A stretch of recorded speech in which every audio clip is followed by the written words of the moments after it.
Yan para sa future daw pero ngayon hirap ka. Nakabili ka nga pero gabi-gabi iniisip mo kung paano mo babayaran. Worth it pa ba? Real talk. Maganda magplano para sa future. Gusto natin lahat ng mas maayos na bahay, mas malaking space, mas modern na lifestyle. Pero ito ang tanong, kung ngayon pa lang hirap ka na, paano pa kapag naka-bank loan ka na? Kasi kapag nandyan na yung monthly amortization, hindi na yan pwedeng skip. Fixed yan. Tuloy-tuloy, imagine mo. Bawat due date, kinakabahan ka. Bawat gastos, pinipigilan mo. Hindi ka na makatulog sa kakaisip.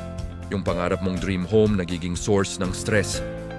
Hindi ganito dapat. Dapat balance. Oo, isipin ang future. Pero huwag mong isacrifice yung present mo. Kumakain ka pa ba ng maayos? May peace of mind ka pa ba? May natitira pa ba sa'yo after magbayad? Kung wala, hindi yan smart decision.